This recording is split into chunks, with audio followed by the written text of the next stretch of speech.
Assalamualaikum warahmatullahi wabarakatuh. Pada kesempatan kali ini saya akan memaparkan materi praktikum rangkaian elektronika bab 4 yaitu tentang transistor bipolar. Pada bab 4 ini kita akan belajar tentang komponen baru yaitu tentang transistor. Transistor adalah alat semikonduktor yang bisa dipakai untuk banyak keperluan. Contohnya, dia bisa dipakai sebagai penguat, dia bisa juga dipakai sebagai saklar atau switching, bisa dipakai sebagai stabilisasi tegangan, dan juga bisa dipakai sebagai modulasi sinyal. Transistor ini sendiri itu bisa transistor ini itu ada banyak. Ada transistor bipolar, ada transistor JFET, transistor MOSFET, dan juga transistor UJT. Untuk bab 4 kali ini kita akan belajar yang namanya transistor bipolar. Apa itu transistor bipolar? Transistor bipolar adalah transistor yang terdiri atas 3 kaki, yaitu dia ada kaki basis, ada kaki kolektor, dan ada kaki emitor. Transistor ini berguna untuk mengatur aliran arus dari suatu sirkuit. Transistor ini ada dua, jadi ada transistor NPN dan juga ada transistor PNP. Perbedaan dari dua transistor ini yang bisa paling mencolok bisa kita lihat dari muatan di kaki-kaki transistornya. Pada kaki NPN, transistor ini kaki basisnya bermuatan positif. Kemudian untuk kaki kolektor dan emitor, dia itu bermuatan negatif. Sebaliknya untuk kaki pada transistor PNP, kaki basis dia bermuatan negatif. Sisanya untuk kaki kolektor dan emitor dia bermuatan positif. Kemudian untuk fungsi dari dua transistor ini itu sebenarnya sama, di mana transistor ini bisa dipakai sebagai saklar atau switching, kemudian dia juga kadang-kala bisa dipakai sebagai penguat. Tapi untuk perbedaannya mungkin saya bisa sebut perbedaan dari cara penggunaan dari transistor NPN dan PNP. Untuk itu saya kasih contoh ya, mungkin saya ingin membuat suatu rangkaian saklar atau switching. Untuk NPN dan PNP, kondisi aktifnya itu berbeda. Jadi untuk transistor NPN, transistor ini aktif di mana kaki basisnya diberikan muatan positif. Kemudian sebaliknya, untuk transistor PNP, dia itu akan aktif jika kaki basisnya itu tidak menerima tegangan sama sekali. Jadi pada kaki basis di transistor NPN, dia itu bisa disambungkan dengan sumber tegangan positif pada muatan positifnya. Kemudian untuk transistor PNP, kaki basis dia itu disambungkan ke ground. Nah, ini kita lanjut ke cara kerja dari transistor NPN yang saya kasih contoh untuk membuat suatu sirkuit saklar. Nah, pada gambar ini bisa kita lihat di sini ada sumber tegangan yang terhubung ke basis, lalu di sini ada beban, kemudian di sini ada ground yang terhubung ke kaki emitor. Nah, untuk penggunaan dari transistor NPN ini, kita kan bermain di sumber tegangan.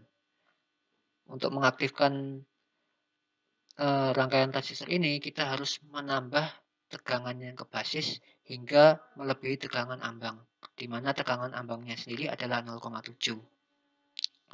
Untuk tegangan setelah 0,7, maka arus bisa mengalir dari kolektor ke emitor. Sebaliknya, jika kita mengatur tegangan ini di bawah ambang batas, misalnya di bawah 0,7 volt, maka basis ini akan menutup gerbang ya, istilahnya gerbang, sehingga arus dari kolektor ke emitor itu tidak bisa dilakukan.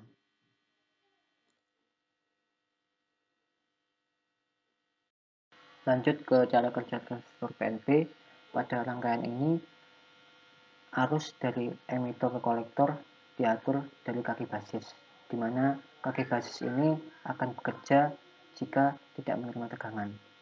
Pada saat dia tidak menerima tegangan, transistor akan dalam kondisi on, sehingga pada aliran arus dari emitter ke kolektor bisa dilakukan. Itu untuk perbedaan dari transistor NPN dan PNP. Tapi untuk sekarang kita akan lanjut ke konfigurasi transistor. Di sini kita ada yang namanya 3 konfigurasi transistor. Untuk transistor ini kan merupakan komponen yang mempunyai banyak kegunaan. Tapi kegunaannya itu tergantung dari rangkaian yang kita buat dengan transistor tersebut. Jadi pada transistor bipolar kita ada 3 konfigurasi. Langsung aja yang pertama ada common base. Jadi common base ini merupakan konfigurasi di mana rangkaian di kaki basis itu terhubung ke ground. Kemudian untuk kaki emitor dan kaki kolektor dia terhubung ke input dan yang satunya terhubung ke output. Rangkaian ini itu berfungsi jika kita ingin menginginkan suatu rangkaian penguat tegangan. Lalu ada common kolektor. Konfigurasi ini terdiri atas kaki basis yang terhubung ke input, kemudian kaki kolektor yang terhubung ke ground, sedangkan kaki emitor yang terhubung ke output. Rangkaian ini itu bisa kita buat jika kita menginginkan suatu penguat arus. Lalu terakhir di sini ada common emitter, di mana kaki basis terhubung ke input, kaki emitter terhubung ke ground, sedangkan kaki kolektor terhubung ke output.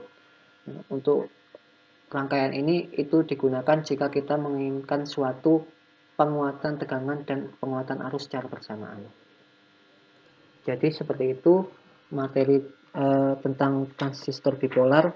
Jadi inti dari praktikum kali ini kita akan mengamati bagaimana karakteristik input dan output baik dari tegangan ataupun arusnya dari konfigurasi yang kita buat pada rangkaiannya.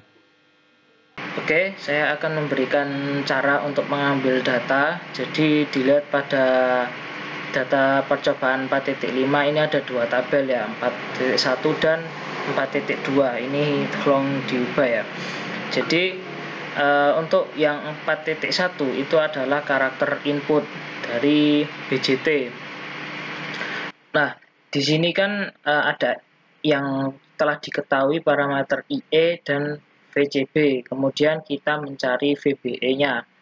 Jadi bila dilihat pada rangkaian seperti ini, jadi kita atur VCC, ini VCC, sehingga VCB ini sama dengan 0.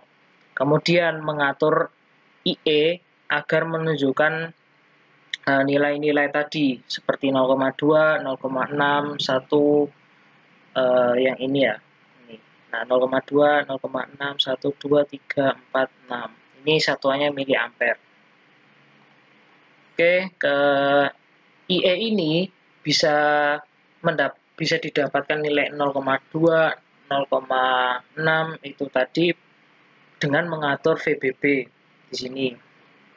Nah, ketika ini sudah dienolkan, kemudian ini sudah dicari pada 0,2 miliampere.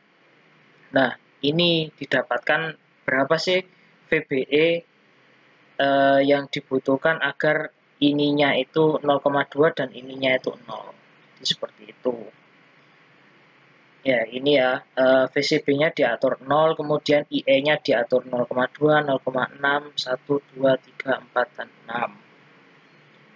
Oke, kemudian dicari VBE-nya. Nah, pada rangkaian simulasinya adalah seperti ini. Oke, di sini kan ada rangkaiannya. Jadi ini adalah VCB, ya VCB, kemudian ini VBE, kemudian ini adalah IE-nya. Nah, jadi misalnya ini ya, misalnya gitaran. Nah, ini dienolkan dulu. Ini gini ya, misalnya ini mau 0,2. atau 1 udah biar gampang. Nah, 1 miliampere. Nah, ini dinolkan dulu. Nolkan. Oke, nah kemudian ketika IE-nya sudah 1, kemudian V ininya VCB-nya 0, maka ini yang dicari VBE-nya. Nah, VBE-nya berarti 1,67. Kemudian dicatat pada tabel 4.1. Untuk ini namanya power supply variable. Nanti akan dilampirkan juga di Google Classroom untuk modelnya. Jadi bisa kalian install nanti di masing-masing Proteus kalian. Kemudian selanjutnya yaitu karakteristik output. Jadi karakteristik output ini VCB-nya diatur 0, 1, 2, 3, 4, 5. Ini 6 ya. Ini 6, tolong diganti. Jadi kemudian ininya IE-nya itu diatur 0,2, 0,6, 1, 2, 3, 4, 5, 6. Nah, kemudian ini yang dicari kemudian IC-nya. Nah, contoh pengambilan datanya adalah seperti ini. Ya, seperti ini.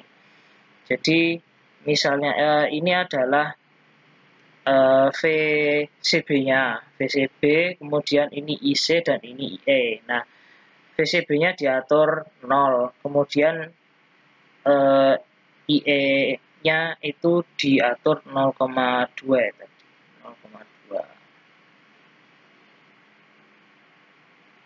Atau ini 0,6 contohnya. Nah, ini kemudian yang dicari ini adalah nilai IC-nya.